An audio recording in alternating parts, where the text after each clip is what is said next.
So let's move on to our next session, media quality and custom algorithms driving performance and outcomes, where our panel of experts will discuss the latest advancements in custom algos and how to leverage diverse media quality indicators to optimize outcomes.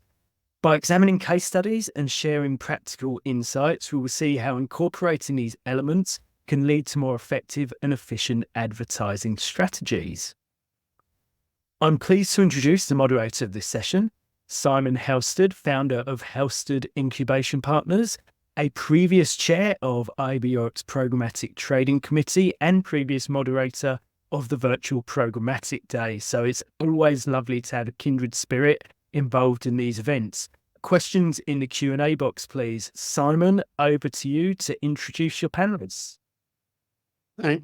Oh, excellent voice there. Thanks, Wayne. Good to be in another virtual Programmatic Day. Always one of my favorite days through the year. We have a star-studded panel for you today. And in fact, we also have another former chair of the IAB Programmatic Trading Committee on the panel. Wayne's just talked through what we're going to try and cover in this session. We're going to try and spice it up a little bit. I'm trying to get the guys to fight with each other. They're trying to be really nice, but we're going to try and disrupt that and make it a little bit more spicy. But yeah, my background, formed Halstead Incubation Partners 15 months ago. Prior to that, long time at Yahoo, AOL, Microsoft, running supply-side platforms. So with that, I'm going to ask my panel to introduce themselves, and I'm going to go along the order we see in the pictures in the screen. So Nick, over to you. Thank you, Simon, and thank you, Wayne. So yeah, my name's Nick Welch, and I'm the commercial lead for Programmatic here at IAS across EMEA. Awesome, thank you. And then Ieva, over to you. Hello, good afternoon, everyone. I am Ieva. I work at Omnicom Media Group, and I work in Transact, which is our e-commerce and retail practice. And then Andrew. Thank you, Simon. Hi, everyone. I'm Andy. I manage our publisher relationships at Index Exchange. And for those of you who are unfamiliar, we're a global advertising marketplace. And I was very formal with that, Andrew. Sorry, Andy. Sorry, no. I get called all manner of things. So yeah, anything. So do I, but for different reasons. And then let's have Ashley, over to you. Hi guys, so yeah, my name is Ashley. I'm a Group Director of Sales at DoubleVerify, a leading global ad verification and measurement company. And I currently lead the commercial team working with advertisers and also agencies. Awesome. So what a great group of people. Let's dive straight in. So we're going to go with the first question, which is, how are advancements in media quality metrics beyond traditional indicators like brand safety and viewability impacting the effectiveness of programmatic advertising? It's a pretty broad question, and we're going to go to Nick first on this one, I think. Thanks, Simon. So I think the honest truth is that media quality has always had an impact on programmatic ad effectiveness. That's the reality, except we've just not been able to quantify it before. I think it's been very difficult to stitch everything together and quantify it. So here at Integral Ad Science, we believe in customers having full path transparency so that they can actually optimize their quality path. So understanding at an impression level how brand safety has a direct impact or correlation with either value or performance, and empowering advertisers to actually then start to optimize that supply path. So understanding from the DSP to the SSP to the publisher to the domain and back up again, how they can optimize those paths, but also how they can start to look at those signals, see which signals correlate well with performance, and then start using those and targeting those signals. Excellent. Ashley, anything from your DoubleVerify perspective that's either counter or parallel to Nick's experiences?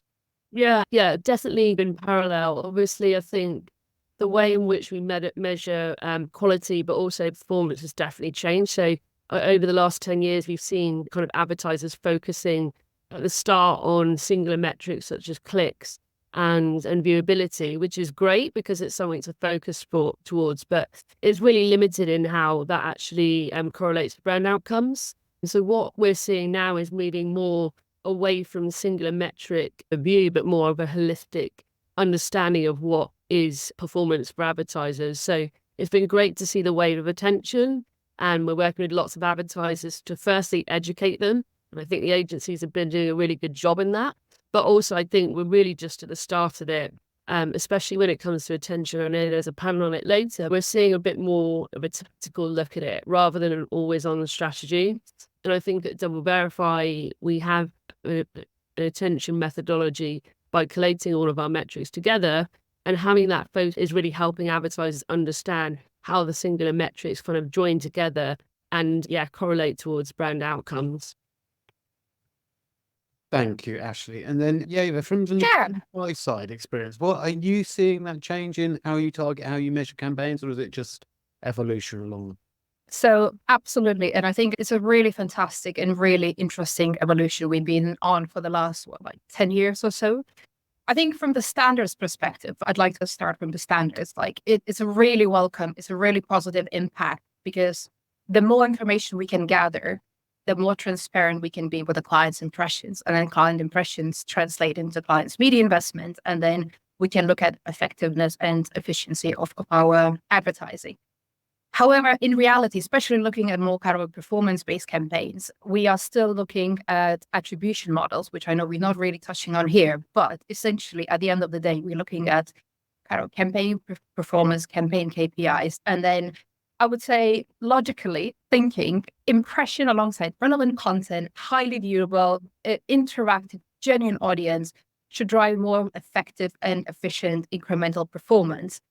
But we need to work out the measurement, the attribution, and merging different platforms into one, which we see that it's being done on more kind of ad hoc basis. But then I would agree with both Nick and Ashley. I think we came a long way, but then we just at the start of the journey.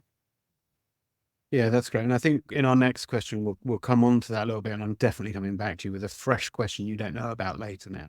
Andrew, from the, Andy, from the supply side, from the supply platform, what are you seeing? Are you seeing much more call for these metrics being incorporated in how you package and put inventory together? Yes, to an extent we are. We're seeing partners asking for different metrics in the reporting which we provide. But I think where we've really been focused over the last several months is particularly around MFA. And I know this has become a bit of a buzzword for the industry. It's something which we noticed and saw a massive increase on in the last 18 months. So we saw traditional publishers suddenly significantly increasing the volume and scale of inventory which they had, which was running through our platform. Now, we've worked with publishers for a long time, so we're aware that it takes a long time to grow a brand, and seeing this enormous increase in scale was unexpected, let's put it that way. I think what we've seen as well from MFA and these companies who are supplying this type of inventory is that it massively reduces efficiency, because these companies are typically pinging us 10x the amount of requests that we see from a traditional publisher. So what we've done is we've removed these publishers, or these MFA type suppliers from our exchange. We've taken a very aggressive stance on this and policed it quite strongly across the board.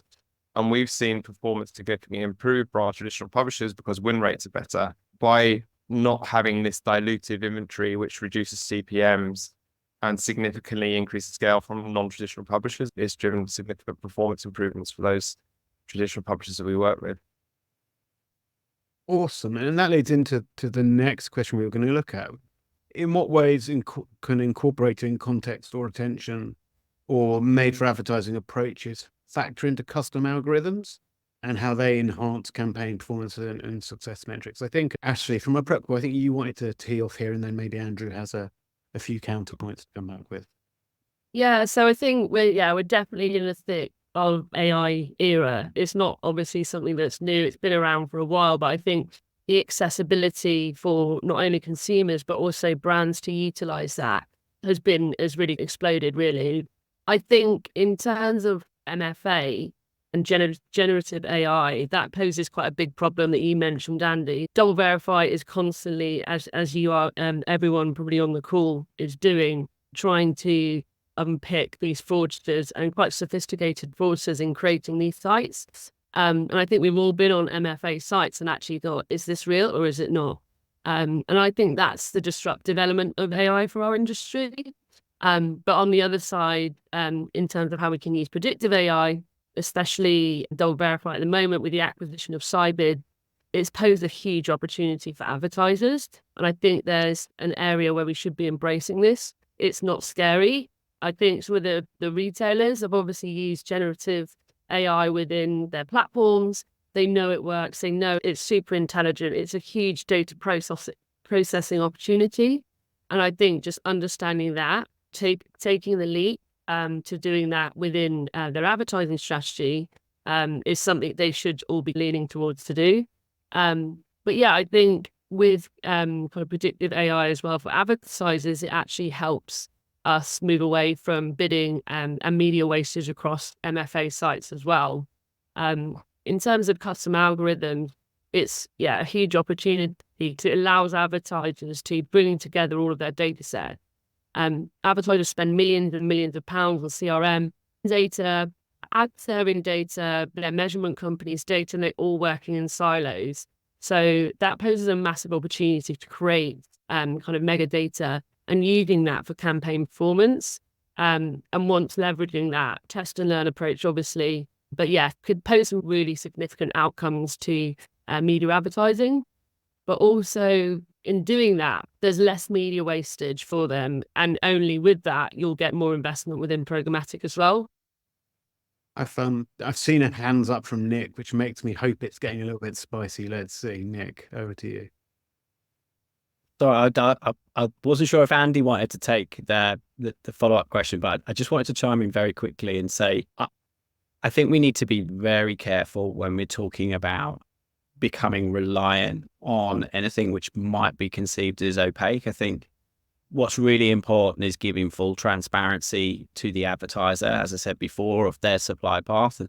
And that's what we're doing with products that we differentiate in the market, such as total visibility. So at the impression level, what we're bringing in is where an advertiser consents to share their DSP log data, and we're tying that to verification data at the impression level. So they can go into the dashboard and they can start to have a look at those supply paths, and where the DSP is receiving success metrics such as conversions, clicks, or other signals, they can then start to look at the relationship those have with additional signals.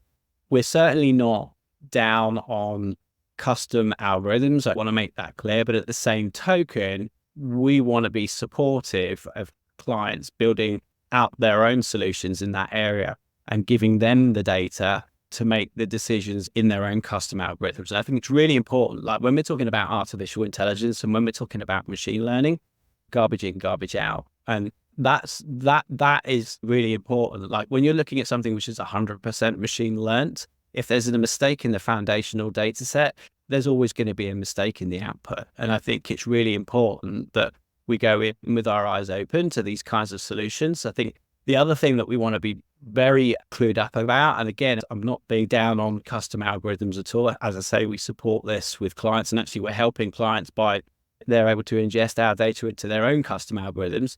It really is about understanding what the implications are.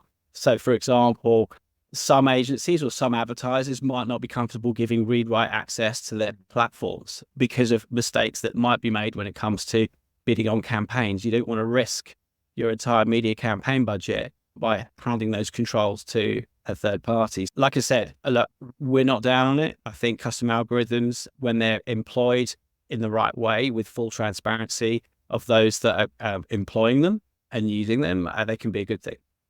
It's a really interesting debate, and one I'm going to actually just steer us away from briefly, because I think we'll come back to it if we have some time at the end. But there is a clear dichotomy in the industry between some bidders, technologies that are leaning very heavily purely into fundamentally releasing levels of control into their own decisioning. I'm thinking PMax as an example, and I'm not a PMax expert, but where actually you do get the AI to do heavy lifting. I myself have just published an article on New Digital Age today about AI, not specifically about algorithms, but about how we all need to think and use about it, but caution as well. Andrew, what are you seeing from your side on this?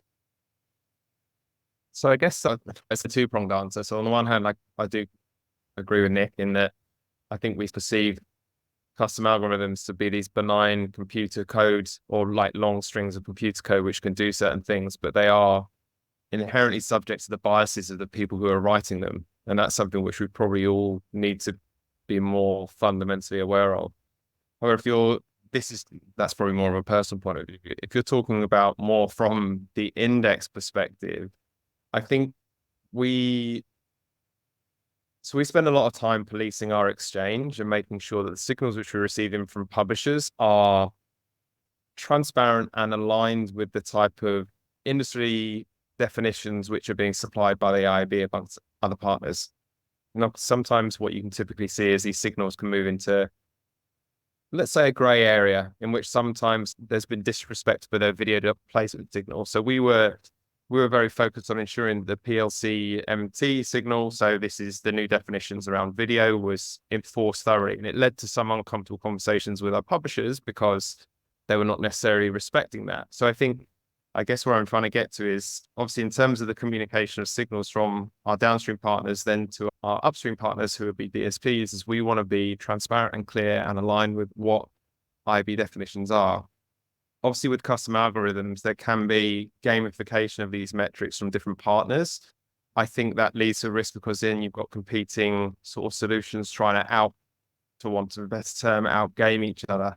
I think for us, excuse me, we want to make sure that we don't move into anything which would be considered a grey area. We want to be transparent. We want to be consistent. We want to ensure that enforcement of these signals is abided by. It comes as no surprise that if a publisher sends through a signal for outstream when it's in-stream, they're going to receive more money, but that's obviously a false representation of their inventory. So yeah, I guess it's a two-pronged answer. I think there are massive advantages, obviously, and we have a fairly large machine learning team who are looking at optimizations and around how we can improve traffic curation. But alongside that, I think it's an awareness of being careful around what these things can do and what the inputs are coming into them. Yeah, really valid points. And I think I'm actually going to skip the next question we're going to go to and just go on to the questions that you started to allude to it. And okay. We'll come back to the case study question towards the end as well. But makes sense to build on what the challenges advertisers and publishers are facing when they integrate advanced media quality metrics and, to a degree, custom algorithms. And if I can hand that one to you, maybe. Sorry, no, can I hand that one to Ieva to start, and then whoever else wants to come in?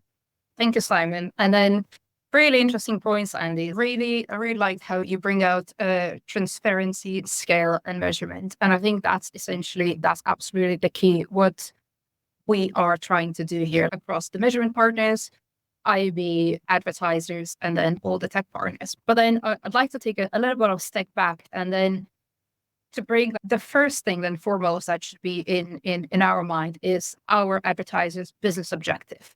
It is like absolutely 101, but we should not forget that. And then like also advertiser KPI because they feed from the business objective. And then from there on, everything should feed into that, not other way around. Just because we have an interesting solution, we think we should just test it. No, we have to make sure we have the business case to do that. And another thing, because I love like out of the scene development of IS, of DV, and some metrics are now, we deem them as just hygiene metrics. And such as viewability, let's say in geo verification measurement. Now it sounds almost funny that we talk about it, but then when they came about, that was the best we could have, the best in class. And I think we should have them as a base factors, as an absolute baseline, but then it is just a given as an absolute baseline. And moving on, IAB is playing a key role, IAB Europe, IAB UK, and I think we have to have as an industry clear and scalable frameworks, because once we have that standardization, we can actually build on that, we can measure accurately, and then we can judge our success and then build on that.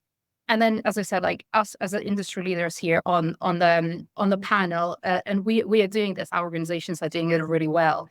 But then just going back to the point here, Simon, inventory curation is actually the key. And then I think industry curation, we curate our partners, our sites based on, of course, like quality metrics and so many imagery, quality journalism. We have to transparency. And again, that's why I really like Andy's point here. We were just talking today in the office that our OMG marketplace is 4 years old now. And when we started, it sounded like it was a really hard sell, whereas now curation is absolutely given. This is like part of how we can ensure our quality.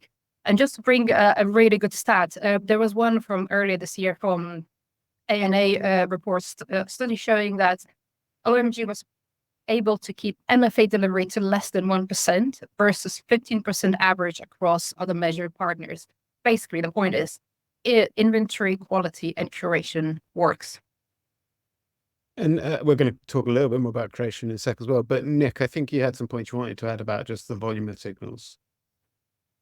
Yeah, I think when we talked before, we talked about the publisher, and Andy referenced it as well in terms of ensuring that the signals from the publisher are right. And then obviously Ieva's just talked about thinking about the advertiser first in terms of outcomes. And I think there's a rush to do everything, and the publisher wants to get absolutely everything nailed for the advertiser. And the reality is that some publishers are going to be more appropriate for some activity over others. And I think we need to be mindful of that. Otherwise, we end up in a situation where publishers are creating multiple ad formats and then creating a very difficult user experience, which, again, the advertiser doesn't benefit from that, because you could argue that the consumer engaging with that publisher's site is also not necessarily going to be fully engaged, right? It's not going to be a great user experience. Ben Walmsley touched on this, actually, for MD of The Sun. He touched on this at the beginning of the year when he said more ads doesn't necessarily mean more ad revenue. I know that they're taking a particular stance on that. And that's, again, why, as IAS, we draw a big distinction between MFA. We're aligned to the ANA's definition of MFA, which is made for arbitrage. So these are typically sites that you can't identify organically. It's paid media. They typically perform really well from a media quality point of view. They're brand safe, they're highly viewable, but the bounce rates are not great. And again, using Total Visibility, which is our supply chain transparency tool, we're actually able to look, if conversion data is passed to us from the advertiser's DSP logs, what impact MFA has, or running on MFA has on an advertiser's performance. And then you have ad clutter, right? And ad clutter is not the same as made for arbitrage. And we draw a big distinction there. We believe made for arbitrage is pretty binary, but ad clutter is the opposite. And I think ad clutter is, you can see some premium publishers who are just having huge ad density on their sites because they're trying to identify revenue. As Ben alluded to at the beginning of the year, more doesn't necessarily mean more revenue. And it's not a great experience for the advertiser. And look, we also always have to think about the consumer in that point. So what's the consumer's experience, which is always it's a hard trade-off for publishers about ad load, ad volume. I think it really leads to a really interesting question for everyone, but I think Andrew and Ieva may come in on this. How do you balance getting these delivery considerations right with preferred publishers? And how do you combat particularly gamification of metrics? We all know that's possible. That's been part of the driver of MFA activities, people gaming viewability, right? And not just viewability. I just use that as one example. Ieva, Andrew, if one of you want to jump in, and we're running a little bit tight to time. There is an extra question we've had as well. So if you can just rattle out some answers, we'll try and get to the question that was posed in the last minute or so. I'm happy to jump in here and take this. I'll try and, as to your point, rattle out the answers. We take a kind of human-centric approach to this as well, because typically what we see with MFA sites is they're like a hydra. You cut off one head and another head appears. But really, our recommendation is that you don't look at domains, you look at publishers. So you can go and look at our sellers.json list. If you see companies on there who you don't like, give us a hard time. But conversely, I think from the marketing side, we need to move away from looking at domains, because typically MFA sites will flick a letter or a dot or a dash within their domain name level, which means that they can then transfer that traffic very quickly to another site. Alongside this, around gamification and metrics, actually, I think that's probably the predominant thing which should be looked at and what we'd really recommend. But yeah, if we can get back to a stage where it's like named publishers rather than domains, I think that's going to drive significant improvements across the industry. And I'm a huge advocate for just having an out list as well. Ieva, anything? Yeah. So Andy, like you just alluded, so I think that the recent famous Forbes case with, so I think everyone we've seen that. And then Simon, I think the question, like looking at a question, I think the key word here is balance. Like everything what we do, like from the agency point of view, like we have to strike a balance between like pricing, outcomes, quality, we have to find the best. And then again, there are millions of tools for that. But from our side, I don't think any single publisher has got it right and hasn't got perfect. But then some of them got really well. And then that's why from the agency side, like we invest heavily in our we've got a separate department who's just looking at inventory curation. We've got a digital standards director, again, like Nick Ashley, you know him like absolutely well, like Kevin is a superstar and then probably like one of the best in the industry. And I think like our responsibility, because we're responsible how we invest our clients, our advisors' money, is not to chase the metrics that make look good, but then we need to focus, again, that's one of my opening points previously, the business outcomes. And then in terms of gamification, sometimes it's really easy to get stuff and then you really look good on the report, but that is not the key. So I think once again, transparency, measurement, and then overall responsibility. And we need to have standards. And even in the previous panel, they were talking a lot about test and learn approaches. And I think that is something we're doing well, but we need to do more. And then I love especially that this panel, we've got both IS and DV, the two heavyweight champions of the measurement world. So it's really good to do that. So we're running very close to time. So first of all, thank you all. You've all been awesome panelists and it's been a really good discussion. We had this question come in, I think it was from an anonymous person, which was, and I want quick, pithy, 3-word answers from everyone. Thoughts on an article by Stephen Brill who said, programmatic algorithms, not people decided. Most ads are seen on websites, social media platforms, blah, blah, blah, blah, blah. The article alluded to programmatic being pioneers of misinformation, which has left many of the brands we work with questioning how trustworthy the programmatic ecosystem is. Come on, guys. How do you feel about that? Let's have a quick snap round. Andrew, I'm looking at you, Andy. You first. Okay. Quality, right? Yeah, we're big on quality. So I'd say use the industry definitions of what is and isn't allowed by that ads.txt and sellers.json. Follow those and vet the companies you work with very thoroughly. And add buyers.json, so it's a mutual process as well, 100%. Great point. Nick, no, sorry, Ashley, I haven't heard from you, Ashley.